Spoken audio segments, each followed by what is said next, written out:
The last book is quite possibly my favorite book. It's called I'll Give You the Sun by Jandy Nelson. This is absolutely beautiful. It's about two twins, Noah and Jude. Jude's a girl, Noah's a guy. And they're dealing with a lot of stuff. They were inseparable. I'll just read the blurb on the back, but this is my little version. They were inseparable, and like going through teen years, it was really difficult for them. And they have this game where they divide up the sky. I couldn't find the part of that in this book that I like, but I really wanted to get started on this video.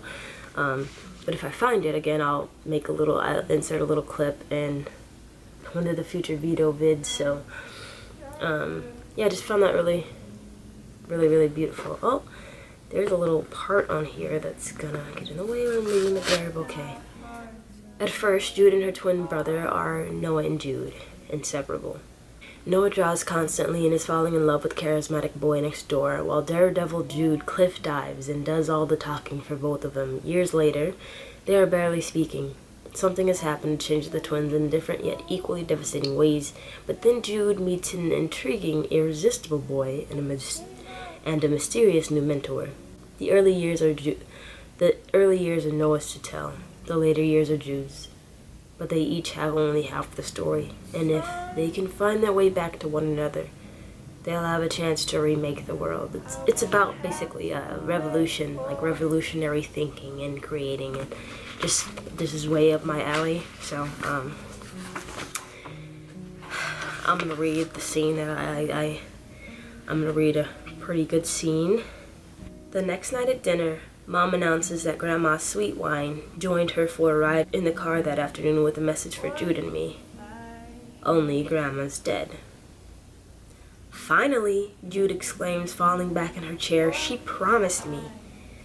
What Grandma promised Jude right before she died in her sleep 3 months ago, is that if Jude ever really needed her, she'd be there in a flash. Jude was her favorite. Mom smiles at Jude and puts her hand on the table. I put mine on the table too, then realize I'm being a mom mirror and hide my hands in my lap. Mom's contagious and a blow-in. Some people just aren't from here, and she's one of them. I've been accumulating evidence for years. More on this later, but now her face is all lit up and flickery as she sets the stage, telling us how first the car filled with Grandma's perfume. You know how the scent used to walk into the room before she did? Mom breathes in dramatically as if the kitchen's filling with Grandma's thick flowery smell. I breathe in dramatically. Jude breathes in dramatically. Everyone in California, the United States, on Earth breathes in dramatically, except Dad. He clears his throat. He's not buying it because he's an artichoke. This, according to his own mother, Grandma Sweetwine, who never understood how she birthed and raised such a thistlehead. Me neither. A thistlehead who studies parasites. No comment.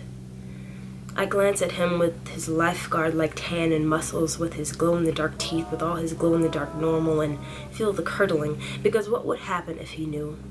So far, Zephyr hasn't blabbled a word. You probably don't know this because I'm like the only one in the world who does, but a dork is the official name for a whale dick. And a blue whale's dork? 8 feet long. I repeat, 8 feet long. This is how it felt since it happened yesterday. Self-portrait. The concrete dork. Yeah. But sometimes I think Dad suspects. Sometimes I think the toaster suspects. Jude jostles my leg under the table with her foot to get my attention back from the salt shaker. I realize I've been staring down. She nods toward Mom, whose eyes are now closed and whose hands are crossed over her heart, then toward Dad, who's looking at Mom like her eyebrows have crawled down her chin. We bulge our eyes at each other. I bite my cheek not to laugh. Jude does too. She and me, we share a laugh switch, our feet pressed together under the table. Family portrait. Mom communes with the dead at dinner. Well, Jude prods, the message? Mom opens her eyes, winks at us, then closes them and continues in a seance woo-woo voice. So I breathed in the flowery air, and there was a kind of shimmering. She swirls her arms like scarves, milking the moment. This is why she gets the Professor of the Year award so much. Everyone always wants to be in her movie with her. We lean in for her next words for the message from upstairs, but then Dad interrupts, throwing a whole load of boring on the moment. He's never gotten the Professor of the Year award, not once. No comment. It's important to let the kids know you mean all this metaphorically, honey, he says, sitting straight up so that his head busts through the ceiling. In most of my drawings, he's so big I can't fit all of him on the page, so I leave off the head. Mom lifts her eyes, the amusement wiped off her face. Except I don't mean it metaphorically, Benjamin. Dad used to make Mom's eyes shine. Now he makes her grind her teeth. I don't know why. What I meant quite literally, she says, / grinds, is that the inimitable Grandma Sweetwine, dead and gone, was in the car, sitting next to me, plain as day. She smiles at Jude. In fact, she was all dressed up in one of her floating dresses, looking spectacular. The floating dress was Grandma's dress line. Oh, which one? The blue? The way Jude asks this makes my chest pang for her. No, the one with the little orange flowers. Of course, Jude replies. Perfect ghost wear. We discussed what her afterlife attire would be. It occurs to me that Mom's making all this up because Jude can't stop missing Grandma. She hardly left her bedside at the end. When Mom found them that final morning, one asleep, one dead, they were holding hands. I thought this was supremely creepy, but kept it to myself, so... Jude raises an eyebrow at the message. You know what I'd love, Dad says, huffing and puffing himself back into the conversation so that we're never going to find out what the freaking message is. What I'd love is if we could finally declare the reign of ridiculous over. This again. The reign he's referring to began when Grandma moved in. Dad, a man of science, told us to take every bit of superstitious hogwash that came out of his mother's mouth with a grain of salt. Grandma told us not to listen to our artichoke of a son, and to take those grains of salt and throw them right over our shoulder to blind the devil. Then she took out her Bible, an enormous leather-bound book stuffed with batshit ideas, aka hogwash, and started to preach the gospel, mostly to Jude. Dad lifts a slice of pizza off his plate. Cheese dives over the edges. He looks at me. How about this, huh, Noah? Who's a little relieved we're not having one of Grandma's luck-infused stews? I remain mum. Sorry, Charlie. I love pizza, meaning even when I'm in the middle of eating pizza, I wish I were eating pizza. But I wouldn't jump on Dad's train even if Michelangelo were on it. He and I don't get on. Though he tends to forget, I never forget. When I hear his big bangy voice coming after me to watch the 49ers or some movie where everything gets blown up, or listen to jazz that makes me feel like my body's on backwards, I open my bedroom window, jump out, and head for the trees.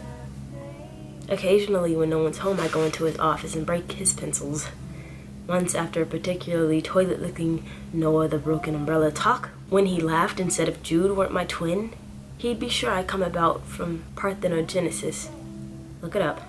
Conception without a father. I snuck into the garage while everyone's sleeping and keyed his car. Because I can see people so sometimes when I draw them, I know the following.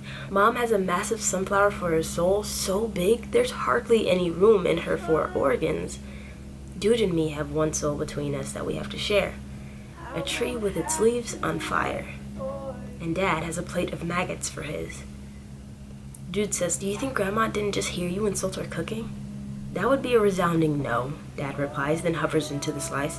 The grease makes his whole mouth gleam. Jude stands. Her hair hangs all around her head like light sickles. She looks up at the ceiling and declares, I always loved your cooking, Grandma. Mom reaches over and squeezes her hand, then says to the ceiling, me too, Cassandra. Jude smiles from the inside out. Dad finger shoots himself in the head. Mom frowns. It makes her look 100 years old. Embrace the mystery, Professor, she says. She's always telling Dad this. But she used to say it different. She used to say it like she was opening a door for him to walk through, not closing one in his face. I married the mystery professor, he answers like always, but it used to sound like a compliment. We all eat pizza. It's not fun. Mom and Dad's thoughts are turning the air black. I'm listening to myself chew when Jude's foot finds mine under the table again. I press back. The message from Grandma. She interjects into the tension, smiling. Hopefully Dad looks at her and his eyes go soft. She's his favorite too. Mom doesn't have a favorite though, which means the spot is up for grabs. As I was saying, this time Mom's using her normal voice, husky like a cave's talking to you. I was driving by CSA, the Fine Arts High School, this afternoon, and that's when Grandma swooped in to say what an absolutely perfect fit it would be for you two. She shakes her head, brightening and becoming her usual age again, and it really is. I can't believe it never occurred to me. I keep thinking of that quote by Picasso, every child is an artist. The problem is how to remain an artist once one grows up. She has the bananas look in her face that happens in museums like she's going to steal the art. But this, This is a chance of a lifetime, guys. I don't want your spirits to get all tamped down. Like, she doesn't fit in. She combs a hand through her hair, black and bombed out like mine. Turns to Dad. I really want this for them, Benjamin. I know it'll be expensive, but what an opportunity. That's it? Jude interrupts. That's all, Grandma said. That was the message from the afterlife? It was about some school? She looks like she might start to cry. Not me? Art school? I never imagined such a thing. Never imagined I wouldn't have to go to Roosevelt to asshat high with everyone else. I'm pretty sure the blood just started glowing inside my body. Mom has the bananas look again. Not just any school, Jude. A school that will let you shout from the rooftops every single day for 4 years. Don't you want to shout from the rooftops? Shout what? Jude asks. This makes Dad chuckle under his breath in a thistly way. I don't know, Dee, he says. It's so focused. You forget that for the rest of us, art's just art, not religion. Mom picks up a knife and thrusts it into his gut, twists. Dad forges on, oblivious. Anyway, they're in 7th grade. High school is still a ways away. I want to go, I explode. I don't want to tamp down spirit. I realize these are the first words I've uttered outside my head this entire meal. Mom beams at me. He can't talk her out of this. There are no surf turds there, I know it. Probably only kids whose blood glows. Only revolutionaries. Now, doesn't that just sound like a school that you'd love to go to? I know it does for me, and that's why I got so encapsulated by that book. But yeah, those are my scene selections. I really hope you like them, and I'll see you tomorrow for the next video. Bye! Let's go somewhere we haven't gone.